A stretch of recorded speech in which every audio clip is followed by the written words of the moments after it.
HarperAudio presents Joe Biden, A Life of Trial and Redemption by Jules Witcover, read by Jason Culp. Copyright 2010 by Jules Witcover.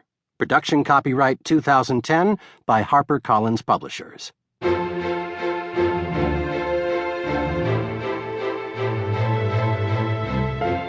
He's always been a guy for the heart.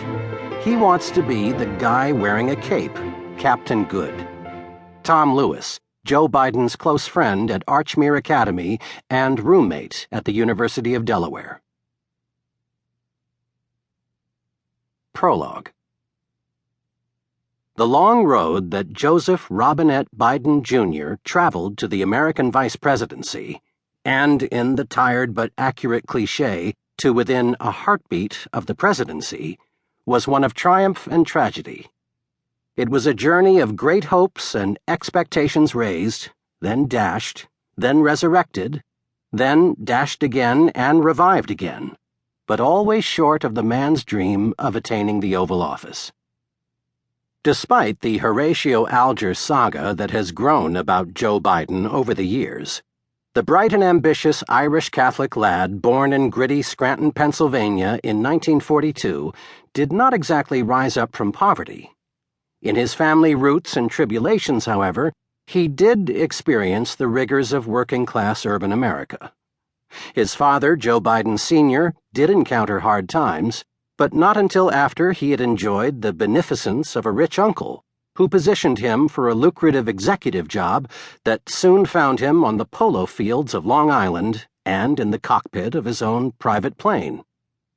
But the economic woes that eventually brought the elder Biden and his family to Wilmington, Delaware, another town of blue-collar profile, maintained the saga.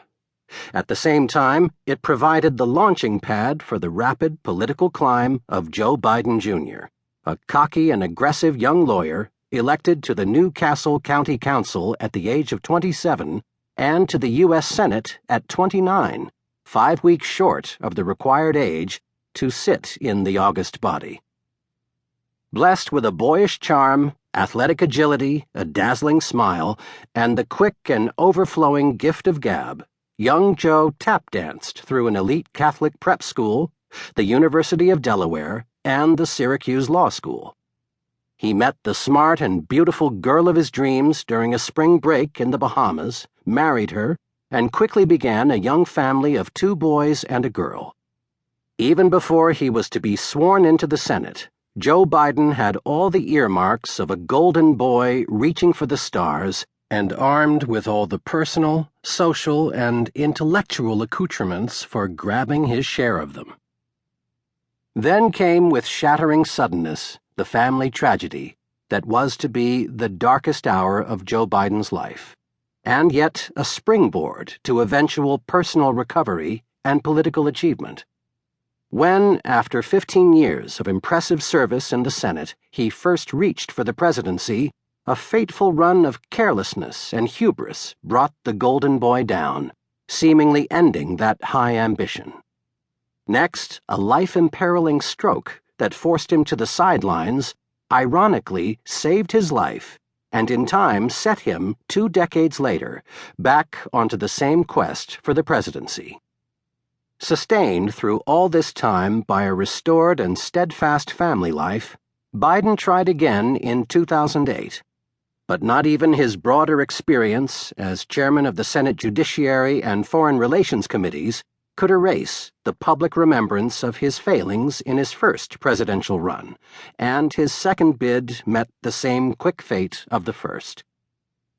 In the course of that rejection, however, Joe Biden so impressively redeemed himself as a capable, responsible, informed political figure that the man who won his party's presidential nomination chose him to stand at his side in the historic election of 2008.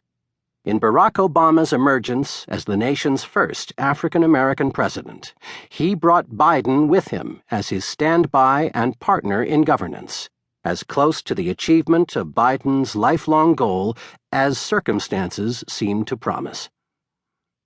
Embarking on the vice presidency at the age of 67, Biden was no longer considered likely to use the